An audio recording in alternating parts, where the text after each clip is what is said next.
Salatullah salamullah ala Taha Rasulillah. Bismillahirrahmanirrahim. Assalamualaikum warahmatullahi wabarakatuh. Jumpa lagi sobat muslim sekalian. Masih terkait dengan polemik di pondok pesantren Az-Zaitun atau Ma'had Az-Zaitun.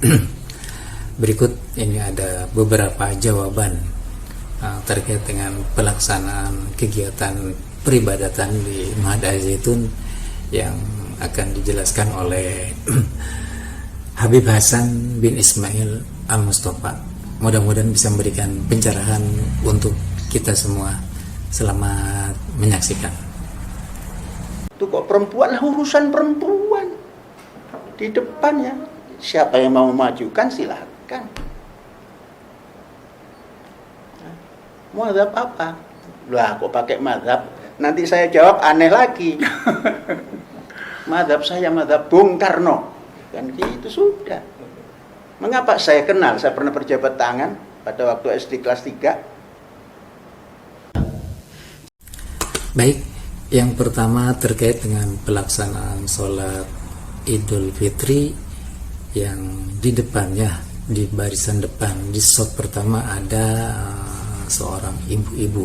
Nah, ini akan dijawab secara gamblang, santai, tenang, dengan menggunakan akal sehat. Ya, mari kita dengarkan. Syariat ini telah mengatur kita ibadah, ya. Untuk sholat, Nabi SAW mengatakan sallu kama ra'aitumuni usalli. Sholatlah kalian seperti melihat cara aku sholat. Jadi Nabi Allah tidak hanya menyuruh kita sholat dan ditinggal, menyuruh kita sholat dan cara sholatnya meniru Nabi Muhammad Sallallahu Alaihi Wasallam. Nabi sholat subuh 2 rakaat, maka anda harus sholat subuh 2 rakaat. Nabi sholat pakai ruku, baca Fatihah, maka anda juga seperti itu. Kalau tidak, maka tidak diterima, walaupun anda nyatakan diri anda sholat. Karena ibadah itu diterima mengikuti syariat Nabi, benar menurut syariat, dan yang kedua ikhlas. Nabi bersabda, khairu sufufir rijal awwaluha wa khairu sufufin nisa akhiruha. Sof bagi laki-laki yang paling afdal itu sof pertama langsung di belakang imam. Ini sof yang paling afdal. Sof yang paling bagus bagi perempuan adalah akhirnya. Di zaman Nabi, kita sholat disuruh ikut Nabi. Gimana Nabi sholat? Nabi Muhammad di depan imam, di belakang sahabat laki-laki. Selesai sahabat, belakangnya sahabat ini baru perempuan. Bagaimana penjelasannya? Silakan pilihan ada kepada para sobat muslim sekalian. Ya, mudah-mudahan bisa menjadikan pencerahan untuk kita semua. Ya, berikut adalah juga penjelasan tentang rencana Ma'had Az-Zaitun untuk menyelenggarakan khutbah pelaksanaan sholat Jumat dengan khatib perempuan. Nah, nanti kita simak lagi. Ini sebentar lagi khotib Jumat pelajar putri. Terlepas Departemen Agama mau marah juga enggak apa-apa. Jangan sampai putri muslim ini terbelenggu. Jadi khutbah sama dengan adzan. Khutbah itu sunnah lantang. Khutbah itu sunnah dilihat yang khotib.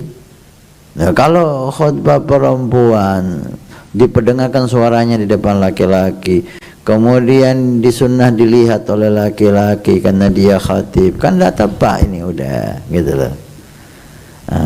Apa alasannya itu? Untuk apa? Tapi saya nggak setuju dihujat, dikecam, dicemooh. Ini bukan menyelesaikan masalah. Anda kalau memperbaiki, datangi, apalagi itu pondok pesantren. Yang jelas pengasuhnya kan orang punya ilmu. Datangi, apa alasan Anda? Kenapa Anda lakukan ini? Untuk apa sih? Gitu loh. Apa yang Anda cari? Apa? Sampai saat ini kita nggak paham. Kalau ini memang benar ada, apa tujuannya, apa? Wallahu alam. Taib. Kemudian Bagaimana, mudah dipahami kan penjelasan dari Habib Ismail ini? Pilihannya silakan ada kepada sobat muslim sekalian. Gitu. Nah, untuk yang selanjutnya kita coba mendengar atau melihat azan di pondok pesantren Az-Zaitun ini. Sekaligus nanti dengan penjelasan dari Habib bagaimana azan yang baik dan benar berdasarkan syariat dan berdasarkan contoh dari Rasulullah SAW. Allahu Akbar, Allahu Akbar.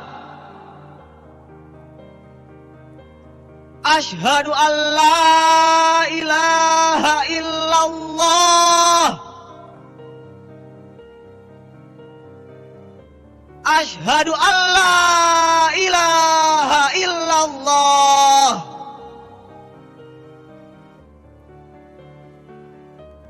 Asyhadu anna Muhammadar Rasulullah.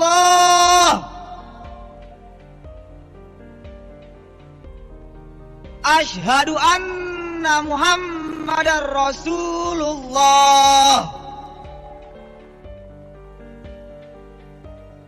Hayya 'alas shalah. Hayya 'alas shalah. Hayya 'alal falah.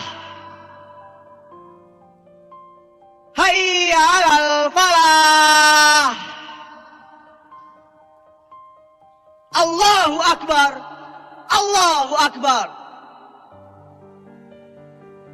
La ilaha illallah. Kemudian kita dengar juga adzannya membelakangi kiblat, menghadap kepada makmumin. Sunnahnya adzan itu menghadap kiblat. Makruh dikatakan dalam kitab ini, makruh adalah jelek kalau adzan itu membelakangi kiblat, menghadap makmumin itu jelek, makruh walaupun nggak haram. Tentang nada adzan yang kita dengar, kalau memang itu benar ya, dengan nada yang lain dari seperti yang Allahu Akbar, Allahu Akbar, terus tangannya gini, ini tidak sunnah. Sunnahnya adzan itu menaruh telunjuk ini di telinga. Allahu Akbar, Allahu Akbar. Dikemas adzan itu sesakral mungkin, sehingga orang yang dengar itu tergetar hatinya, gitulah. Bukan dikomandangkan seperti orasi gitu. Allahu Akbar, Allahu Akbar. Hikmahnya adzan itu supaya kita itu tergerak nyambung sama Allah Subhanahu wa taala. Walaupun tidak disyaratkan lagunya harus seperti ini, lagunya harus seperti itu ya. Karena tajwidnya harus seperti ini. Karena tajwid itu wajibnya dalam membaca Quran. Dikatakan oleh Syekh Al-Jum'ah, salah satu mufti Mesir, tajwid itu harusnya, wajibnya itu di dalam Al-Quran. Ketika dalam adzan, ketika dalam qasidah, maka tajwid itu tidak terlalu ditekankan.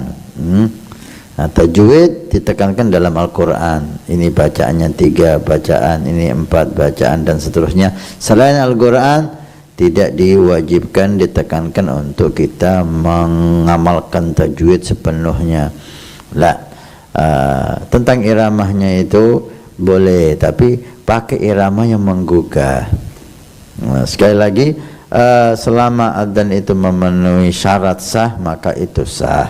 Tapi yang kita inginkan bukan hanya sah. Kalau hanya sah, Anda sholat pakai sarung nggak pakai baju sah. Pakai sarung aja, nutup aurat, nggak pakai baju, Anda sah. Perempuan sholat dengan baju yang ngepres, nggak pakai ruku, bajunya ngepres, menutupi aurat, tapi bentuk tubuhnya terlihat, sah. Apakah pantas? Itulah. Apakah pantas? Apakah ini ibadah yang dicintai oleh Allah? Karena kita ibadah ini kan ingin mendapat pahala.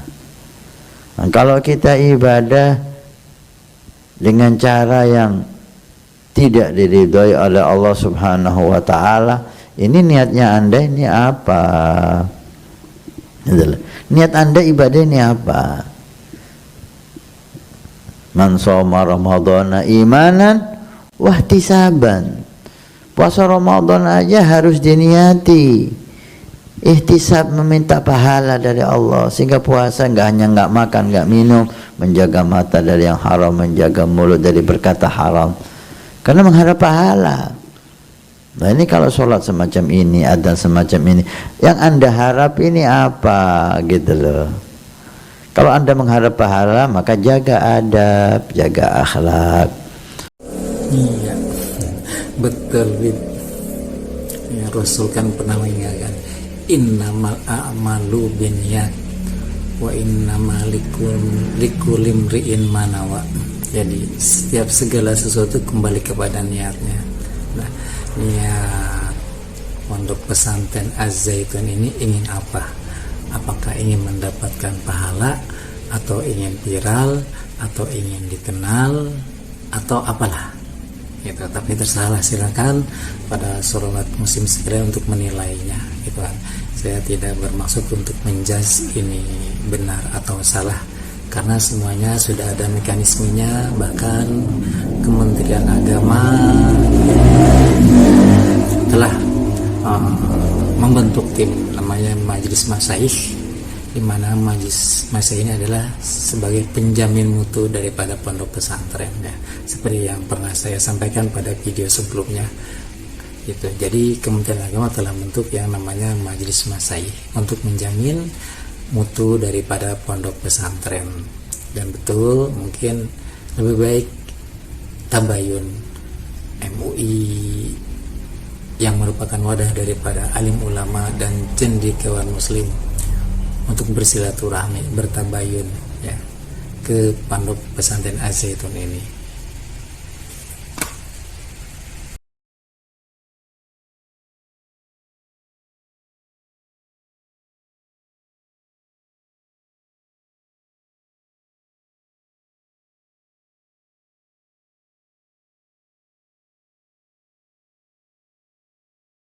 Maka sekali lagi saran saya kepada MUI, kepada Nahdlatul Ulama, kepada Muhammadiyah, orang-orang yang mengetahui organisasi-organisasi Islam, datangi, ajak dialog, gitu loh, fahami apa tujuannya, apa niatnya, apa. Yang jelas ini cara-cara bukan cara yang digunakan Nabi Shallallahu Alaihi Wasallam. Demikianlah apa yang dapat saya sampaikan. Semoga mudah-mudahan video ini bermanfaat adanya. Dan apabila dirasa bermanfaat, silakan dukung saya, dukung kami, dukung channel ini. Klik subscribe, like, dan komen. Berikan masukan untuk perubahan yang lebih baik. Terima kasih. Billahi taufiq wal hidayah. Wassalamualaikum warahmatullahi taala wabarakatuh.